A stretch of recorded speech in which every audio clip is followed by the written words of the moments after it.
हरे का सहारा बाबा खाटू श्याम हमारा। दोस्तों, अगर आप भी बाबा खाटू श्याम के भक्त हैं तो आपने ये लाइन कहीं ना कहीं जरूर देखी पढ़ी या फिर सुनी होगी। पर क्या आप लोग ये जानते हैं कि आखिर कौन है बाबा खाटू श्याम और क्यों कहा जाता है इन्हें हारे का सहारा और तीन बाणधारी? दोस्तों, ये कहानी है एक ऐसे वीर दानवीर और पराक्रमी योद्धा की जो पूरे महाभारत के युद्ध को एक पल में समाप्त करने की शक्ति रखता था। एक ऐसा योद्धा जिसने अपना शीश तक दान में दे दिया। आखिर कौन है ये वीर योद्धा और कैसे बने खाटू श्याम? तो आओ इस कहानी को शुरू से शुरू करते हैं। दोस्तों, जब महाभारत के युद्ध की शुरुआत हो रही थी तो इस युद्ध में एक से बढ़कर एक योद्धा, कोई पांडवों की ओर से युद्ध करने के लिए आ रहा था तो कोई कौरवों की ओर से। मगर एक ऐसा योद्धा भी इस युद्ध की ओर बढ़ रहा था जो अभी तक खुद भी नहीं जानता था कि वो किसके पक्ष में युद्ध करने वाला है, पांडवों के पक्ष में या फिर कौरवों के पक्ष में।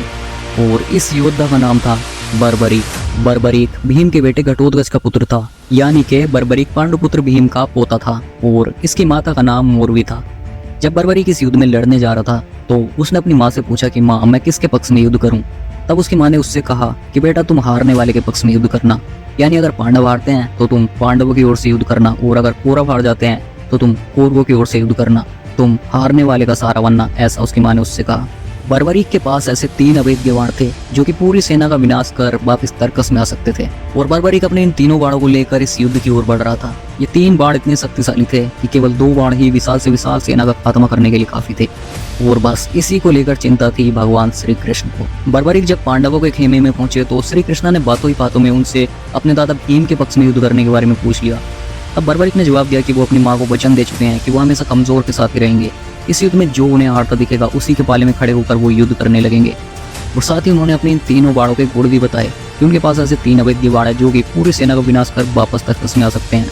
अब बर्बरीक की ये बातें सुनकर पांडवों के खेमे में खलबली मच गई। उन्हें लगा कि अगर कौरव हारने लगे तो बर्बरीक कौरवों की तरफ से युद्ध करने लगेंगे और श्री कृष्ण को भी इसी बात का डर था। उन्हें पता था कि इस धर्म युद्ध में अधर्म की हार है, यानी कौरव पराजित होंगे। लेकिन जैसे ही बर्बरीक कौरवों को पराजित होता देखेगा तो वो अपने प्राण के मुताबिक उनकी ओर से युद्ध में उतर जाएगा और इस तरह बर्बरीक अपने 2 बाणों से ही पूरी सेना का विनाश कर देगा। पर क्या ये वास्तव में इतना बड़ा धनुधारी है भी या फिर नहीं? क्यों ना एक बार इसकी परीक्षा ली जाए।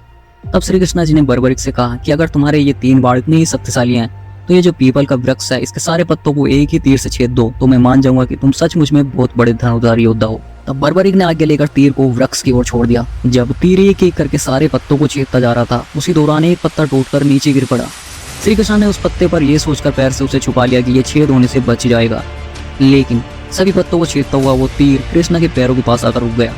तब बर्बरीक ने कहा कि प्रभु, आपके पैर के नीचे एक पत्ता दबा हुआ है, कृपया अपना पैर हटा लीजिए क्योंकि मैंने इस तीर को सिर्फ पत्तों को छेदने की आज्ञा दे रखी है, आपके पैर को छेदने की नहीं। ये सब देखकर पांडव काफी भयभीत हो गए और उन्होंने श्री कृष्ण से हाथ जोड़कर कहा कि वो इस समस्या से उबारने का कोई हल तलाशें।